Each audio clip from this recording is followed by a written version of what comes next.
Bismillahirrahmanirrahim. Assalamualaikum warahmatullahi wabarakatuh. Selamat pagi, siang, ataupun malam dimanapun teman-teman sekalian berada. Perkenalkan, nama saya Rindang Santiago, selaku perwakilan kelompok yang akan membahas tentang penetapan standar kompetensi kerja nasional Indonesia kategori konstruksi, golongan pokok konstruksi, bangunan sipil pada jabatan kerja ahli perencanaan jaringan drainase. Langsung saja ke materinya. Pertama, latar belakang. Latar belakang keharusan memiliki sertifikat keahlian dan atau keterampilan mencerminkan adanya tuntutan kualitas tenaga kerja yang kompeten. Kondisi tersebut memerlukan langkah nyata dalam mempersiapkan perangkat standar baku yang dibutuhkan untuk mengukur kualitas kerja jasa konstruksi. Persyaratan untuk kerja, jenis jabatan atau pekerjaan seseorang perlu ditetapkan dalam suatu pengaturan standar, yakni Standar Kompetensi Kerja Nasional Indonesia yang disingkat SKKNI. Standar ini harus memiliki ekuivalensi atau kesetaraan dengan standar yang berlaku di negara lain, bahkan berlaku secara internasional. Adapun beberapa kualitas yang dibutuhkan yang harus terdiri dari 3 aspek, yaitu 1. Aspek pengetahuan domain kognitif atau knowledge, 2. Aspek kemampuan domain psikomotorik atau skill, 3. Aspek sikap kerja domain afektif atau attitude atau ability. Kompetensi. Pengertian kompetensi ialah penguasaan disiplin, keilmuan, dan pengetahuan serta keterampilan menerapkan metode dan teknik tertentu didukung sikap perilaku kerja yang tepat guna mencapai atau mewujudkan hasil tertentu secara mandiri atau berkelompok dalam penyelenggaraan tugas pekerjaan.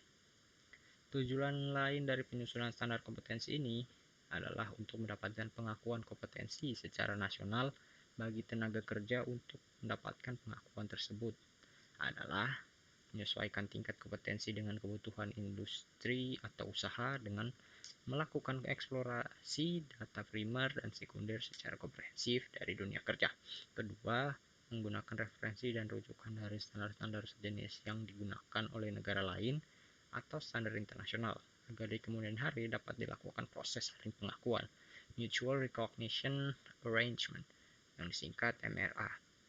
Yang ketiga, dilakukan bersama dengan representatif dari asosiasi pekerja, asosiasi industri atau usaha secara institusional, dan asosiasi lembaga pendidikan dan pelatihan profesi atau para pakar di bidangnya agar memudahkan dalam pencapaian konsensus dan pemberlakuan secara nasional. Penggunaan SKKNI. Standar kompetensi ini dibutuhkan oleh beberapa lembaga institusi yang berkaitan dengan pengembangan sumber manusia sesuai kebutuhan masing-masing. 1. Untuk institusi pendidikan dan pelatihan diperlukan memberikan informasi untuk pengembangan program dan kurikulum. 2. Sebagai acuan dalam penyelenggaraan pelatihan penilaian sertifikasi. Yang kedua, poin kedua, untuk dunia usaha, industri, dan penanggung jawab membantu dalam rekrutmen, membantu penilaian untuk kerja, 3. Membantu dalam menyusun uraian jabatan, 4. Untuk mengembangkan program pelatihan yang spesifik berdasarkan kebutuhan dunia usaha atau industri. 3. Untuk institusi penyelenggaraan pengujian dan sertifikasi sebagai acuan. Yang pertama, sebagai acuan dalam merumuskan paket program sertifikasi sesuai dengan kualifikasi dan levelnya. Yang kedua, sebagai acuan dalam penyelenggaraan pelatihan penilaian dan sertifikasi. Unit yang kami akan bahas yaitu unit dengan kode F.421120.007.01 dengan judul membuat detail desain jaringan drainase. Unit kompetensi ini mencakup pengetahuan dalam perhitungan dimensi ekonomis jaringan saluran drainase dan analisis data struktur maupun keterampilan serta sikap kerja dalam pembuatan gambar, desain, dan dokumen tender untuk pekerjaan perencanaan jaringan drainase. Adapun beberapa elemen kompetensi yang diperlukan di pekerjaan perencanaan jaringan drainase diantaranya sebagai berikut. 1. Menentukan dimensi jaringan saluran drainase. Saluran drainase juga itu mempunyai komponen seperti hujan. Komponen ini sangatlah penting dalam menganalisis hidrologi dalam perancangan debit untuk menentukan dimensi saluran drainase.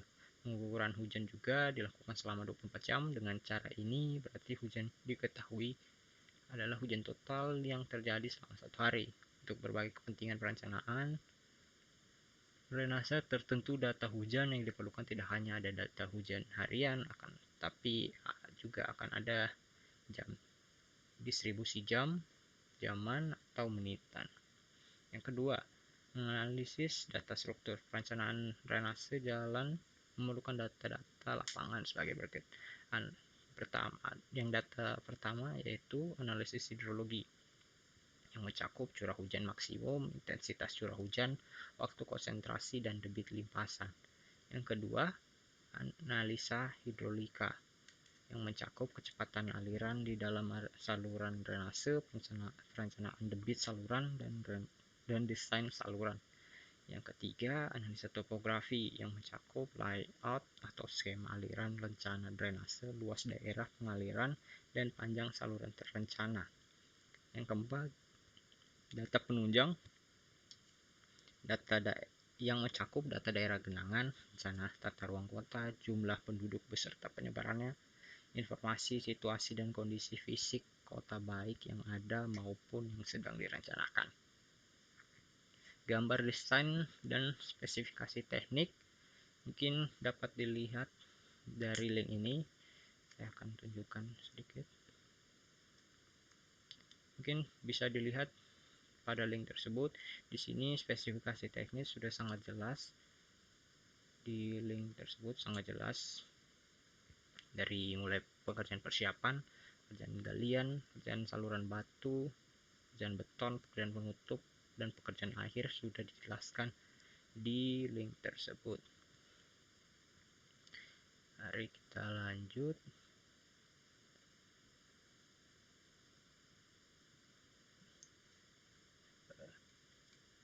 Kriteria untuk kerja. Kriteria untuk kerja dari poin 1, debit aliran rencana dihitung berdasarkan gambar skema jaringan atau layout. 2. Bentuk saluran drainase ekonomis ditentukan berdasarkan kriteria perencanaan hidrolika. Yang ketiga, dimensi saluran drainase ekonomis dihitung sesuai dengan rumusan hidrolika. Keempat, ketersediaan material diidentifikasi sesuai dengan kondisi kawasan rencana. Yang kelima, beban rencana untuk saluran dan bangunan pelengkap dihitung berdasarkan hasil penyelidikan dan kondisi struktur tanah. Yang keenam, stabilitas kemiringan talut, struktur saluran dan bangunan pelengkap dianalisis berdasarkan kondisi tanah setempat. Yang ketujuh, format gambar dan skala gambar ditentukan berdasarkan standar gambar teknik.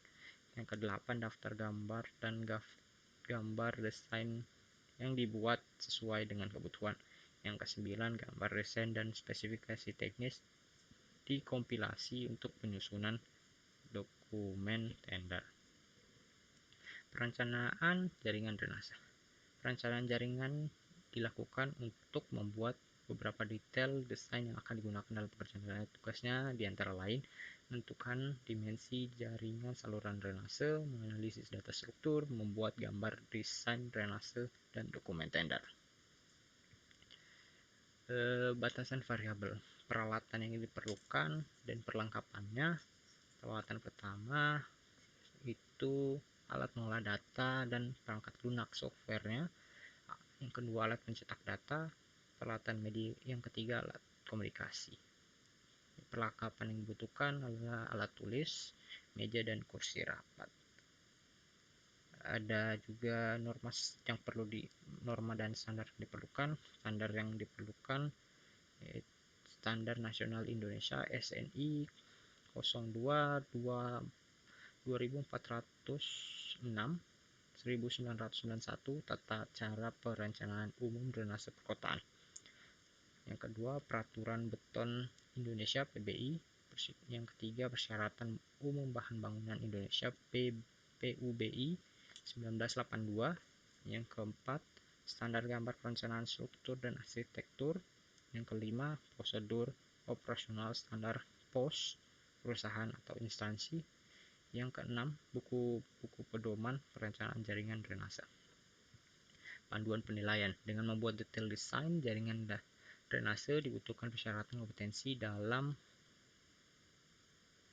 unit sebelumnya, yaitu dengan kode F422-120.006.01 merencanakan sistem drainase. Pengetahuan dan keterampilan yang diperlukan. 1. Pengetahuan analisis perhitungan hidrolika, struktur, dan dimensi saluran. Yang kedua, gambar desain drainase. Dan dibutuhkan juga keterampilan mengoperasikan APAR, melakukan pertolongan pertama pada kecelakaan, memilih APD atau APK yang sesuai dengan pekerjaan, memeriksa kondisi APD dan APK yang layak pakai. Dan diperlukan juga sikap kerja yang diperlukan, menjalankan program aplikasi komputer untuk perhitungan hidrolika, struktur debit aliran, dan programan aplikasi gambar desain serta pembuatan dokumen tender. Kedua, membuat gambar desain drainase.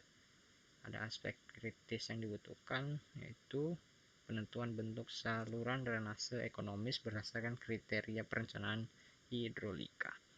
Sikap kerja yang diperlukan. Dengan membuat beberapa detail desain ini dibutuhkan kehati-hatian ekstra dalam mendesain jaringan drainase ini, sehingga sikap kerja yang diperlukan pun sangat diutamakan. Adapun sikap yang diperlukan diantaranya sebagai berikut. 1. Teliti dalam menghitung debit aliran rencana berdasarkan gambar skema jaringan layout. 2. Teliti dalam menghitung beban rencana untuk saluran dan bangunan berdasarkan hasil penyelidikan konstruksi tanah. 3. Cermat dan teliti menentukan format gambar skala gambar berdasarkan standar gambar teknik. Adapun beberapa unit pekerjaan yang perlu dilakukan sebelum atau sesudah pengerjaan unit membuat detail desain drainase yang telah dijelaskan tadi, yang diantaranya sebagai berikut.